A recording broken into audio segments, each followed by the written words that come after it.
Good evening, Dunamites. Welcome back to another episode of the Dunamite, where we experience powerful testimonies. I'm your host, Pops and Francis. Today we have a powerful testimony. Ladies and gentlemen, brothers, sisters from all over the world, please welcome Tahlia Foreman. Tahlia, welcome to the Dunamite. Thank you. Thank you. All right, let's get right into today's episode. Before, tell us 3 things about Tahlia. Who is Tahlia?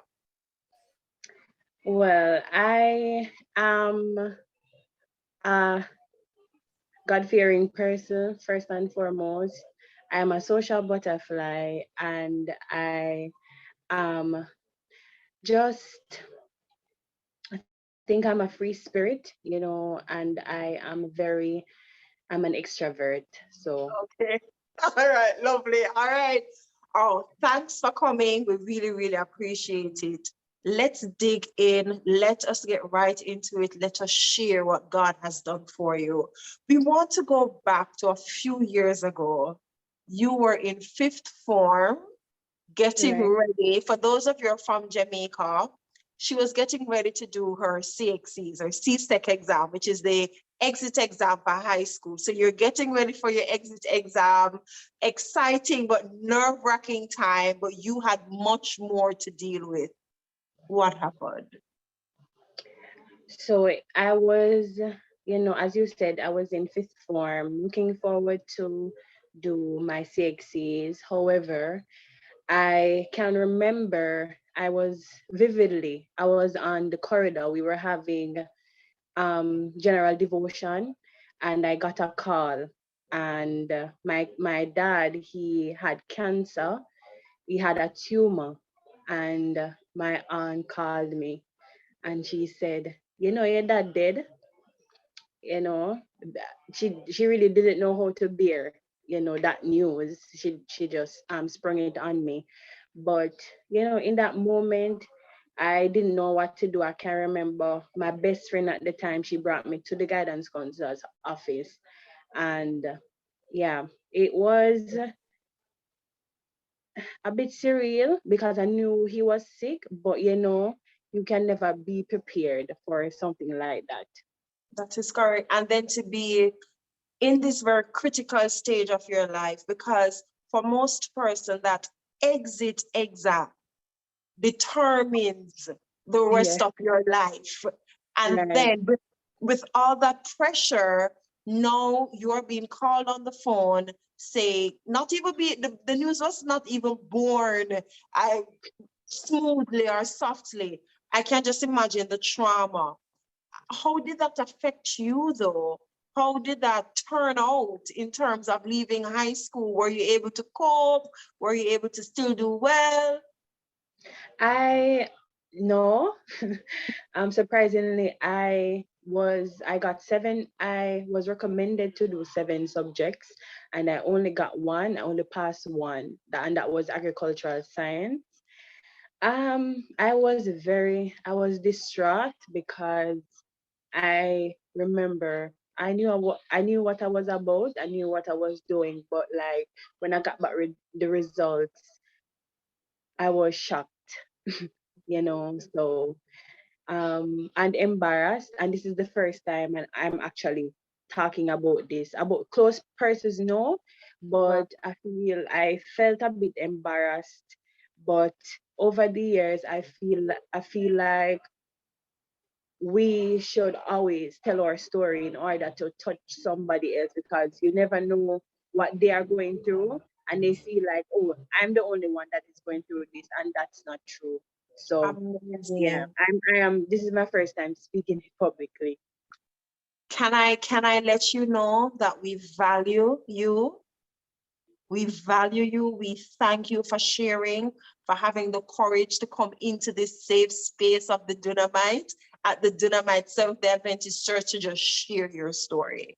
You are strong and we are with you. Oh, it's okay. We cry here. We cry here and we're not ashamed of it. Thank you so much for sharing that. That's okay. Right. All right. That's all right. That's okay.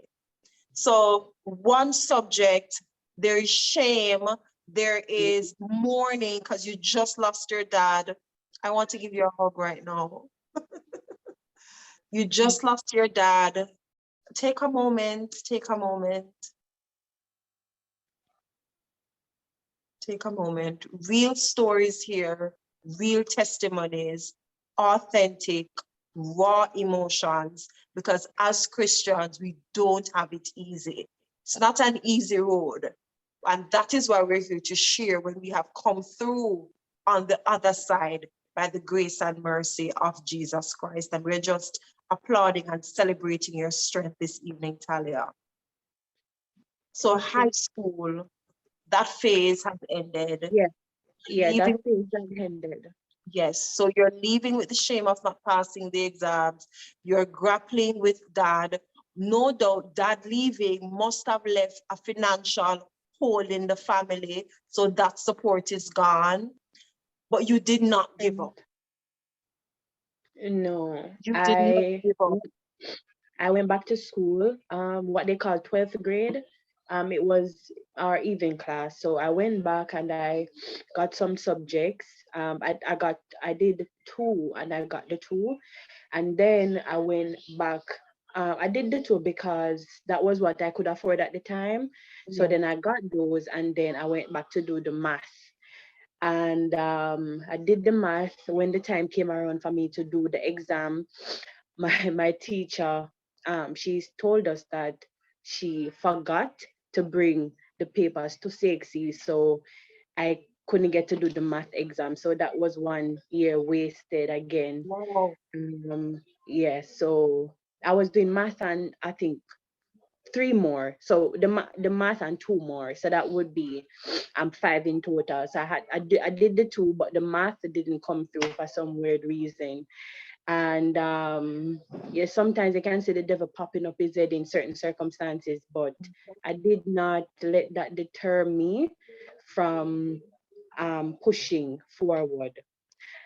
And so yeah, and in that space of time, my eye got sick.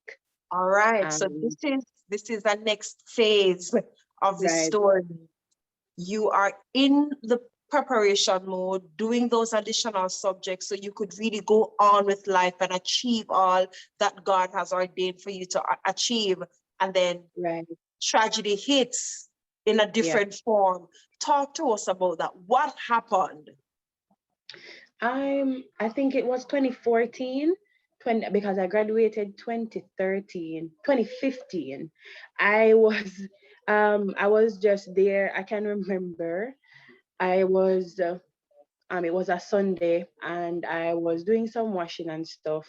Then I went to lay down, and when I woke up, my left eye, there was this white thing on it. And the instant reaction was to cry because previously I wore glasses, so but I didn't know at the time that my eye was getting so bad. So yeah, I didn't go to the doctor that day because of the time that it happened, so I had to go to the doctor the next day.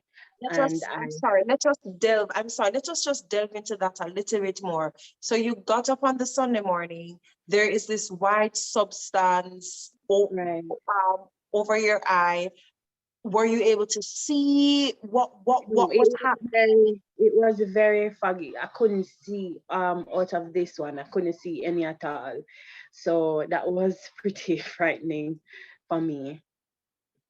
So, and And listen, life can really throw us a curveball, and the enemy of our souls, the devil himself, he does not give up.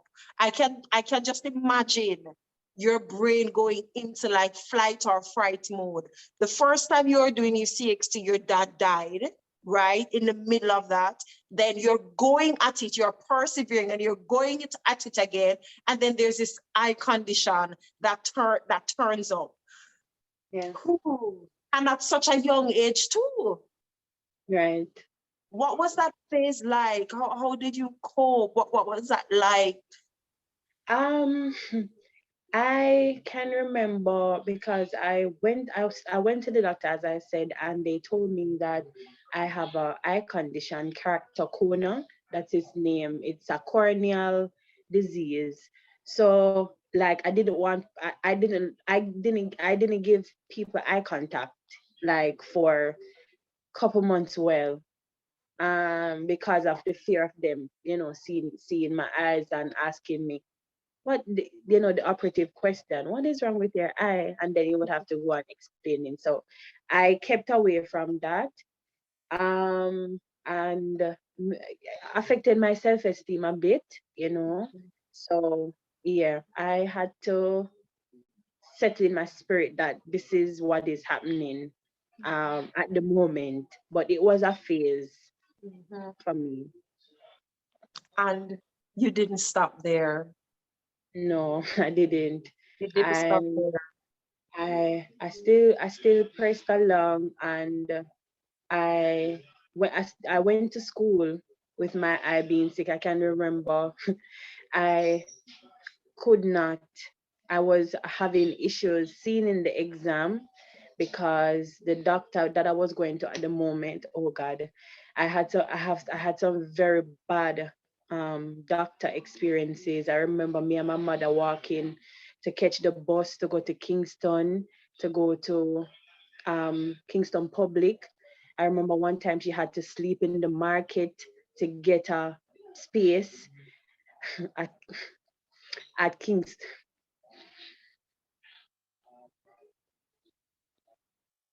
We are here with you. And you want to make me cry now. Ah, So it was quite a journey for me, but I like I felt like growing up in the church had a lot to do with believing that I could do something better, be something better than what I was. And like growing up in the country and the family that I was in, a lot of persons didn't, they were just there, not doing anything, people in the community not progressing. So I didn't want to be in that statistic. yeah, So I can remember mommy was always there, um, pushing, and left Kingston Public, went to the University of the West Indies, and every time I went there, I had to pay.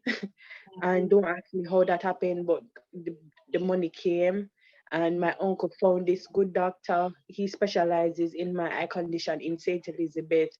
So I had to travel back and forth from St. Thomas to St. Elizabeth right. majority of the time to get the treatment. And then my cousin, she was going to NCU in that period, and she said, Tahlia, she gave me some advice, and because she knew who I was, and she knew that whatever it was going on, I try my best to press. Yeah. Mhm. Yeah, And that so led you to actually yeah, applying for yeah, university, and you're in university now. And of course, it wasn't easy because now you have to be living with this eye condition, right. coping with it. Talk to us briefly about what that experience was like. It was it was good, because I was I passed the stage of being stressed about it, to be honest. And then when I was in school, gradually I had to stop sometimes because I had some inflammations in my eye.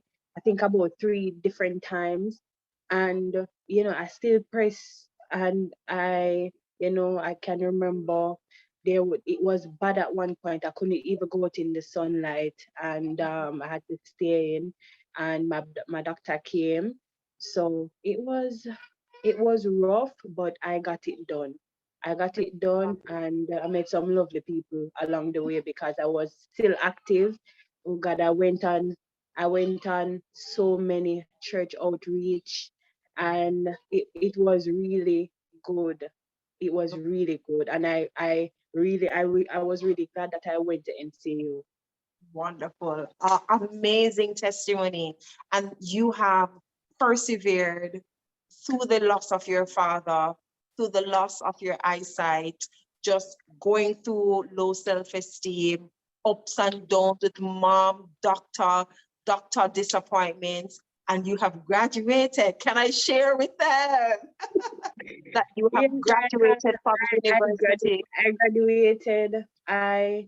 I was supposed to graduate in August, but because of finances, I was conferred in December. I took my picture. That was a struggle to even take my picture. But you know, I graduated with a bachelor's in management and emphasis in marketing because I'm a people person, Yeah. and I just, you know, love being around people and just, you know, sharing and not um shy when it comes on to that, you know, uplifting other persons. And if this is uplifting somebody, then I don't have a problem doing that. So Thank you God is so amazing. God is absolutely amazing. Talia, thank you so very much for sharing your story with us, your life, your experience, sharing how God has brought you through. Thank And you. we shed some tears. We shed some tears. We shed some I tears. promised myself I was not going to, you know, but That's all couldn't right. help it. That's okay. Authentic experiences. Brothers and sisters from all over the world, thank you so very much for tuning in to another episode episode of the Dunamite. Remember, this is brought to you by the Dunamis Seventh-day Adventist Church. Give us a visit, subscribe to our channel, hit the notification bell, leave a comment. This is the place where the power resides. Bye. Bye.